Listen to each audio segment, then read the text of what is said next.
You are 9 years old. Late evening. You are not sleeping. You are listening to footsteps.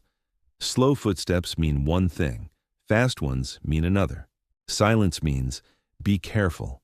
And no one, not once, ever told you this wasn't normal. There are children who do not grow up at 18.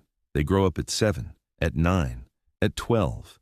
Not because they wanted to, but because someone around them was falling apart, and someone had to hold it together. Adults called it maturity. They called you responsible. An old soul. A shining example for the rest. And maybe you believed them. But there is something no one tells a child who is praised for acting like an adult. Sometimes maturity is just unnoticed pain. Being praised for being so mature can sometimes be proof that your childhood was taken away. Today we are going to explore 7 signs of a child who grew up too early, and the loneliness hiding behind each one. The last sign explains why people can love you, need you, admire you, and you still feel completely alone. 1. You learn to be useful before you learn to be loved. A child should not be the emotional center of a family. A child should play, make mistakes, ask too many questions, and know that someone bigger than them is holding up the sky. But when a parent is emotionally unstable, overwhelmed, depressed, or struggling with addiction, they often cannot be the support a child desperately needs. The child begins to observe, to notice, to adapt. In psychology, this is called parentification, when a child takes on roles that should belong to adults. Researcher Lisa Hooper described 2 types of parentification, instrumental and emotional.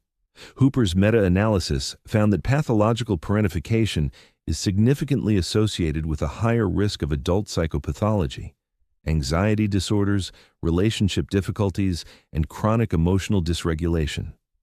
Practical roles include cooking, cleaning, and caring for younger siblings. Emotional roles happen when a child becomes the primary source of psychological support for one or both parents. They become the therapist, the partner. They listen to complaints about life, comfort adults, manage conflicts between them, and hide their own feelings so they do not upset anyone. Meanwhile, nobody sees the child carrying that weight. Everyone only sees the well-behaved child. They praise the behavior, but they do not see the pressure or the impossible burden behind it. 2. You learn to read the room before you learn to trust it. You walk into a room and you immediately know who is angry, who is pretending, who you need to be careful around, who might explode if the wrong thing is said. To other people, this looks like intuition, empathy, a gift for understanding people. But it is not a gift. It is protection. Hypervigilance is not intuition. It is survival. A sigh was never just a sigh. A door closing was never just a sound. Silence was not always peace. Sometimes silence was the second before everything changed. So your nervous system learned to scan. Before speaking, check the atmosphere. Before relaxing, check the mood. Before asking for something, check whether it is safe. This is called hypervigilance, a state of chronic alertness in the nervous system. Researchers studying the effects of adverse childhood experiences found that children raised in unpredictable or threatening environments often show long-term changes in how their nervous systems function. Hypervigilance can form during critical periods of development and remain for decades, even when the actual danger disappeared long ago. You become very good at reading other people.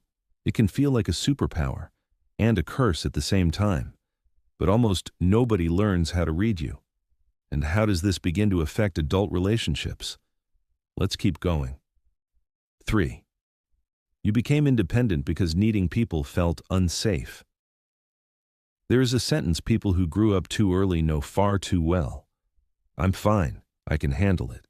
Even when they cannot. They carry everything alone. They solve problems alone. They suffer alone.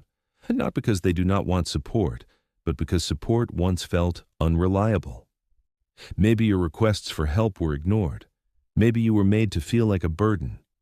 Or maybe the adults around you seemed so overwhelmed that your needs felt selfish, and your brain created a rule. Need less. Stay safe. Attachment research describes this as learned hyperindependence, when a child suppresses the need for closeness because attachment becomes associated with pain or unpredictability. In adulthood, this can appear as a deep resistance to asking for help, even when help is clearly needed. You become reliable, strong, the person who never asks for anything and always handles everything alone. People admire your strength, your ability to survive, but they do not see that behind it may not be freedom. It may be an old defense, and one day you realize you became trapped inside your own image. Everyone knows you as the strong one, the independent one, the one who will manage, but almost nobody knows how many times you wanted someone to simply say, "Let me help." And there is a way out. It begins with small, controlled vulnerability. Ask for something small, something that will not destroy you if the answer is no. Ask for help with a simple task. Ask for advice. Ask someone to sit beside you for 10 minutes without fixing your life. Because the point is not the help itself. The goal is to give your brain a new experience. I asked, and the world did not collapse. I needed something, and I was not rejected. I was imperfect, and I was still worthy of respect. At first, resistance may appear. Shame, irritation, the urge to immediately say, "It's okay, never mind, I'll do it myself." And this is where the real work begins, not running back into familiar strength, but staying with a few seconds of discomfort. Because for someone who became independent too early, vulnerability is not weakness. It is a new skill of safety. Important. This video is not about blaming parents for everything. The same home can become completely different experiences for different children. Human development is not a simple formula. But if your nervous system kept learning the same message again and again, "My needs are dangerous," those rules may have stayed with you for years. The same house creates different inner worlds. The same moment becomes a different wound for different children. Childhood may have written some of the rules you still live by, but the adult version of you can change them. 4. Rest feels like a threat, even when life is calm. For people who grew up too early, peace can feel suspicious. When childhood is shaped by stress, unpredictability, and emotional pressure, the nervous system gets used to staying alert. Calm no longer feels like safety. It feels like waiting for something bad that's about to happen. So you stay busy, planning, checking, preparing for problems that have not arrived yet. And when you finally rest, guilt appears. I should be doing something. Someone probably needs me. I'm falling behind. I'm being lazy. Ask yourself, is this productivity or fear of stopping? This is closely connected to what the Harvard Center on the Developing Child describes as toxic stress. Research suggests that this kind of activation can affect brain development, especially the amygdala and the prefrontal cortex. The nervous system literally adapts itself to constant danger. From the outside, you may look productive. Inside, you are exhausted, and people praise your productivity without realizing that sometimes it is simply fear wearing nice clothes. 5. You became the therapist friend.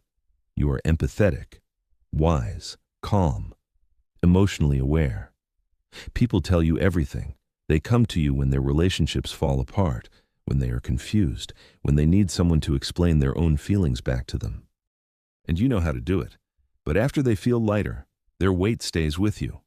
A study from California State University, San Bernardino, found that adults with a history of emotional parentification often recreate the caretaker role in friendships and romantic relationships. Their self-worth may become tied to how needed they are because they never had the chance to develop a sense of worth outside of that role. And then one question follows you everywhere. Would people still love me if I stopped doing this? Because if love was connected to usefulness in early life, being needed starts to feel like love. But those are not the same thing.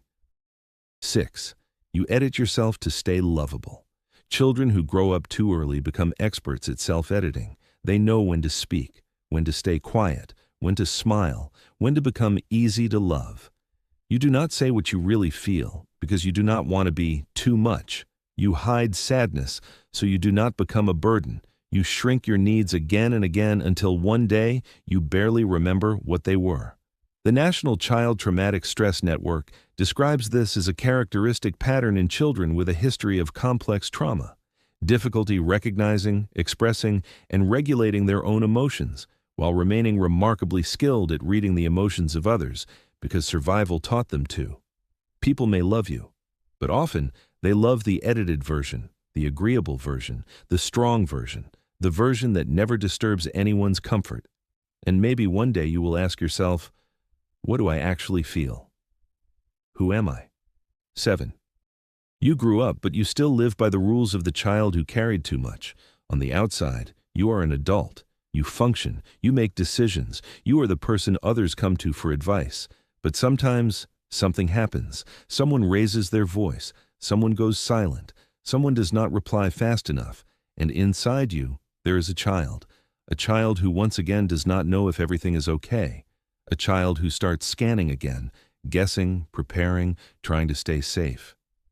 In therapy, this is often described as the child part, a part of the psyche that froze at the age when you were forced to grow up and continues to respond from that moment, when you were 8 or 10 or 12. Old survival rules still activate in adult life. If you recognized yourself in this video, it may hurt, but you are not alone. You were not born cold. You were not born unable to rest. You were not born unable to need people. You adapted. Your nervous system adapted. Your personality adapted. Your relationships formed around the role you were forced to play. And once, that role protected you. But protection is not the same thing as freedom. Healing does not mean becoming weak. It means finally learning that. You do not need to be useful to be loved. You do not need to stay calm to be safe. You do not need to keep performing adulthood so the child inside you can finally rest. Maybe the opposite of growing up too early is not becoming childish. Maybe it is giving yourself the permission you never received, to need, to rest, to be imperfect, to ask, to not know, to let someone else carry something for once. And maybe the loneliest child inside you is not asking you to fix everything. Maybe they are asking only one thing. Will you stay with me now? Will you become my safe place? If you grew up too early, you have probably spent years being the safe place for everyone else. Maybe this channel can become a small safe place for you. Write the number of the point that resonated with you most. Subscribe. Here we explore the hidden psychology of loneliness, overthinking, and emotional survival.